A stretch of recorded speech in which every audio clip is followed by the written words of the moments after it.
Man, Wilson, you've been with me since the very beginning, man. Since day one. You my day one, dude. And so you've seen the Samsung journey. You know, I've had a lot of the Samsung products, man. Tablets, phones, earbuds, whatever, headphones. So yeah, I'm what you would consider a Samsung fanboy, Samsung knight. But in the regards of Samsung and their products, I have recently kind of wasted $1,500. Like, it was a waste of my $1,500 to purchase a Samsung product. But before we get into that, I must introduce myself to the newcomers. All right, this is New Stuff TV, the untechnical tech channel, and I am your host. Yeah, you're gonna see me every single time, man. I'm your host, Antoine, Mr. Samsung fanboy himself, Richardson. And today we're going to be talking about how I wasted $1,500 on a Samsung product. And we're going to talk about, you know, the Galaxy Note 22 / Galaxy S22 Ultra. We're going to be talking about the new Tab S8 Ultra and some other things in regards of Samsung. So just like a lot of other people, you know, when Samsung announced that they were doing the S22 launch for all three models of this phone. This is the Note version, the Galaxy S22 Ultra. They released the Samsung Tab S8 Plus and Ultra along with it. So this is a big ass tablet for all intents and purposes. This thing is huge. I don't remember the specs because it's the untechnical tech channel. As far as like screen size, I just know it's huge. It's like 15 inches, I think.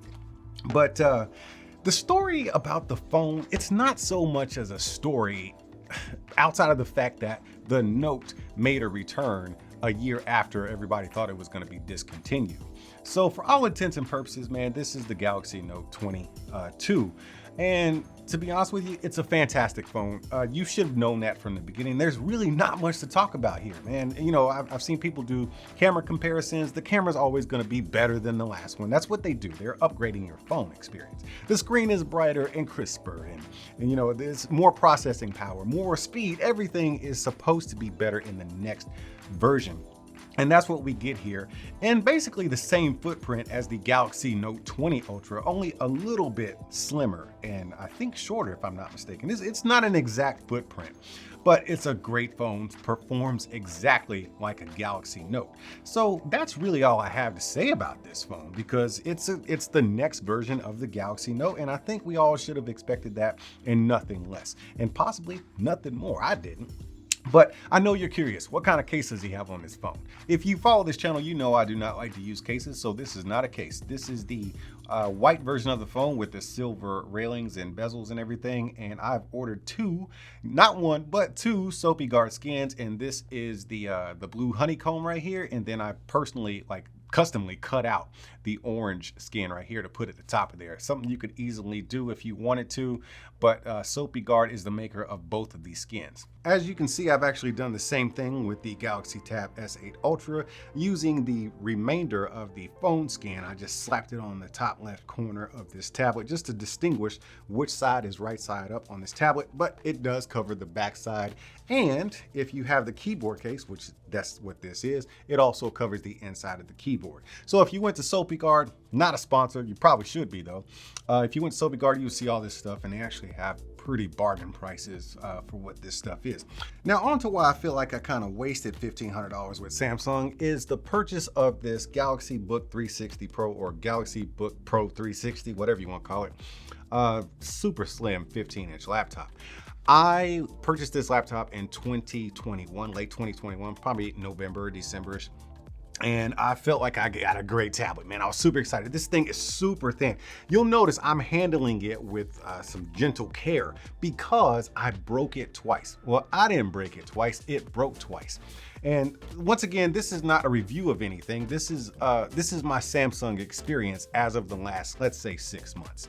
This tablet right here, it actually opens up nice and smooth. You don't have to use it with two hands or anything like that. It comes on, it's super fast. It is a beast of a laptop. In fact, I did a lot of work on it when I initially got it because I wanted something powerful enough to edit my videos that I do here, and something that was going to take care of all my internet and web needs and stuff like that. But you do not need this if you are going to just be doing web applications and stuff. This thing has some beastly hardware in it. So if you're looking for something that is just gonna, you know, do your work from home needs like Microsoft stuff, you know, like the small programs. If you're not doing any heavy editing or graphic design or nothing like that, you do not need this computer. Get yourself something else, which we will talk about. But I got this tablet, loved its slim, sleek design until I picked it up one day and the screen was cracked. There's a big spider web, you know, thing going on my screen. Can you see all my stuff there? Yeah, you can see Wilson and everything. But yeah, man, the screen cracked, and it came from nothing more than bringing it here to the studio and lifting it up to find out that it was cracked. So in transit, it must have broken somehow. And I'm not sure how exactly that happened, whether I pinched it. Yeah, if you can get in and see right there, there's a little space right there. And if you pinch it, it could crack it. I don't know, man. So I still do not know how this thing actually cracked in the first place. But I was like, you know what? No big deal, you know, it's broken. It's a broken screen, right? So I decided to call Samsung to see what we're gonna do about getting this thing fixed. And they told me, well, you did not purchase a protection plan from like Best Buy or whatever, because I normally don't, because, whole nother thing. I went ahead and paid about $380 to send this thing off and get it repaired by a genuine Samsung place, right? And they send it back. I'm happy. Again, I'm super happy.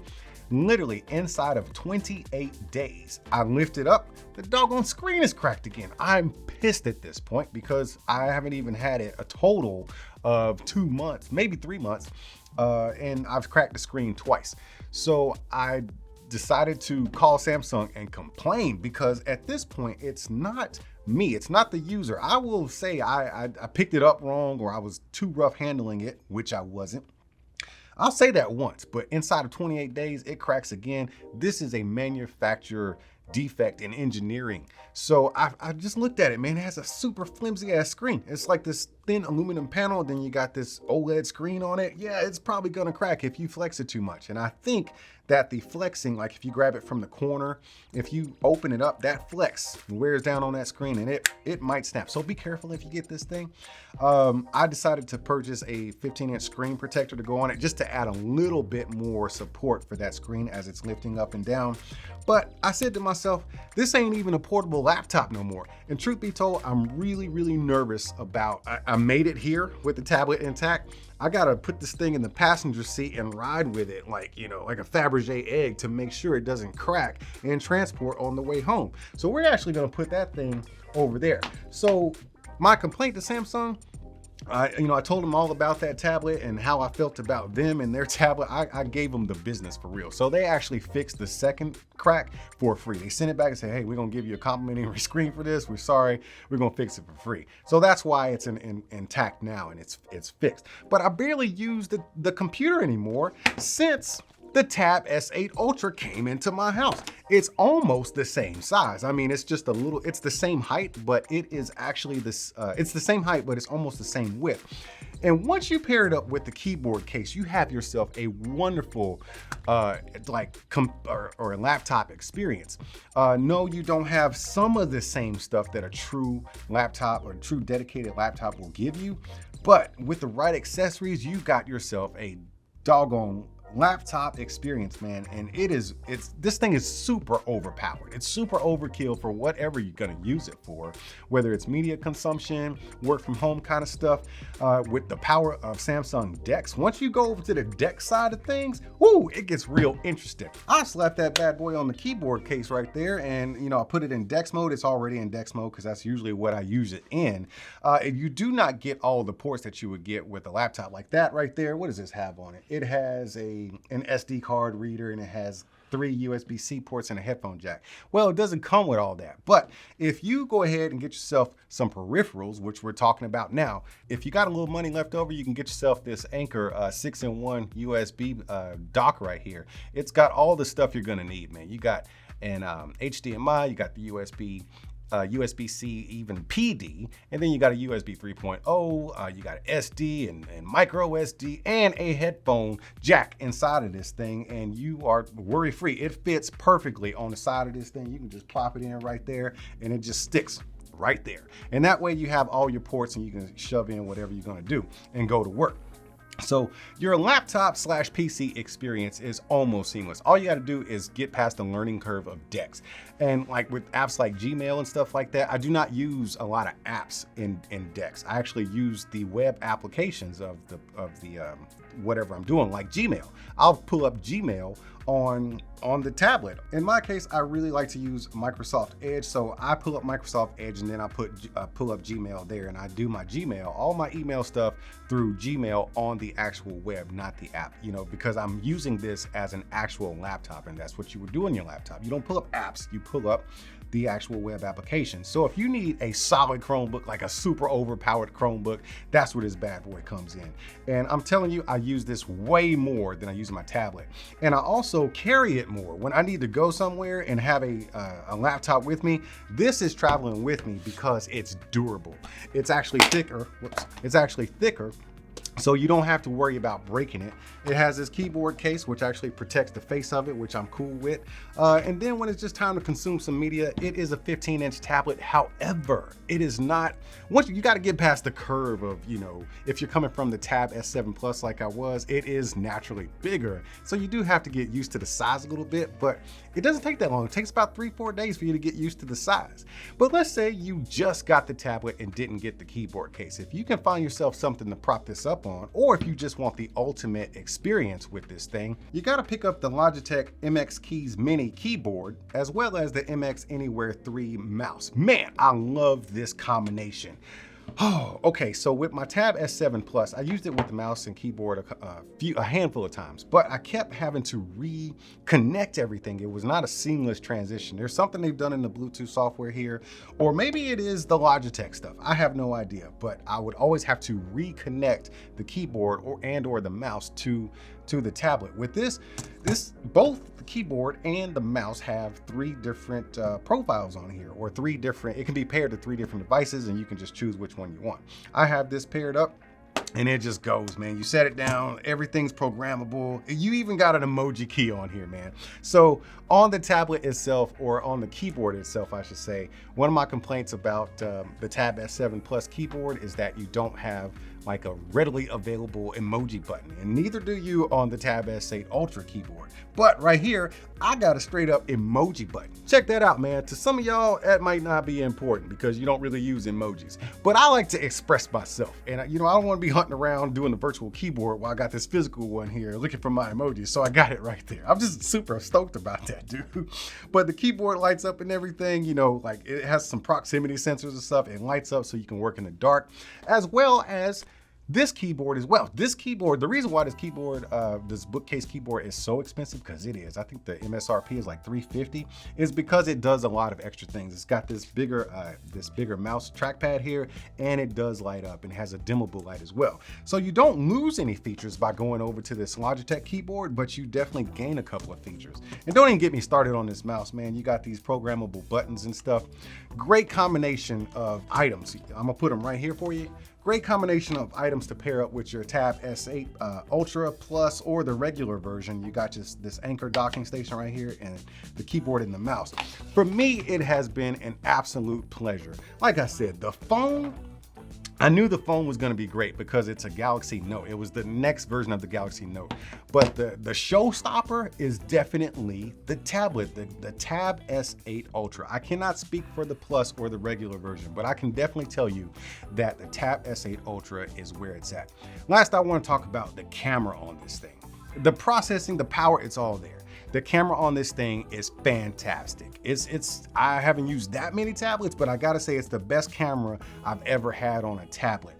Samsung finally listened to, I don't know, like the elephant in the room, noting that people use their tablets to communicate. They're doing work from home and they're doing surveying, and you know, they need these cameras to be good. So Samsung has always been putting these mediocre, actually pretty much trash cameras on tablets, including the Tab S7 Plus. And finally, they put a fantastic camera on the backside of this thing, and they put a great camera on the front of this thing. In fact, I really like the front face camera on this thing. But video chatting with my son in college is actually better. I feel like he can see me better. I'm not always trying to wipe the screen because it's looking kind of blurry and stuff. Camera on this thing is clutch. So Samsung, I give you an A quadruple plus on the Galaxy Tab S8 Ultra and another quadruple A double plus on the bookcase keyboard here, because while this thing is expensive, super duper stupid expensive, it does deliver in everything I needed it for. I really love the backlit keyboard there and the fact that you can dim it if you need to. You got your custom buttons up here and everything, and the trackpad is nice and big and responsive. But that's my Samsung experience. When it comes to, let me grab this thing here real gingerly. When it comes to the Samsung ecosystem experience, these are just a handful of items that I'm using. And I gotta say, after spending $1,500, actually, after the first repair of this thing, so that's about that's $1,900. Plus it broke again. I didn't have to pay for that next one. I feel this was actually not a good use of my money. I still have to find a purpose for it. Maybe, I still edit at home because it does not leave the home. So this is not a portable laptop to me anymore because I'm scared. I'm real, nervous about this thing. So the Tab S8 Ultra has literally become my go-to device when it comes to just moderate computing, web searching, doing a couple of functions here and there. And it definitely has the power to run multiple peripherals from it without even lagging in speed. That is my go-to device. This phone right here, the Galaxy S22 Ultra Note is what I'm gonna call it. Beast of a phone, but to me, everything that's here is to be expected, man. It's the next Galaxy Note, and I've been using this thing since they, were available to the public, and I don't have a single complaint with the phone. I haven't experienced any overheating, any terrible battery life, or anything like that. So, I mean, I don't think I want to beat a dead horse in giving this thing compliments, but I still haven't seen anything wrong with it. But the star of the show is the tablet. That is my Samsung experience over the last 90 days to 6 months with their laptop, their laptop, which is actually being called a tablet. I think this is actually a laptop. It's like a Surface, and their phone. This is probably a 3 to 4 year tablet, if not more. I know they come out with new products every year and people like to upgrade, but as far as a phone, you can upgrade your phone. But this tablet, you can keep this tablet around for the next 3 or 4 years, possibly even more. And you're gonna be just fine, man. This thing is beyond its time and it is very overpowered. And I think it's the best buy out of everything I've talked about here, and even a lot of other products on the market. Either way, I'm not an expert in this stuff, but what I do know is I've had a pretty good Galaxy experience, with the exception of this laptop. Hey man, I'm gonna get out of here, man. I've kept y'all long enough. Make sure y'all come back again. But until we see each other again, keep being good to each other, and I'll see you when I see you.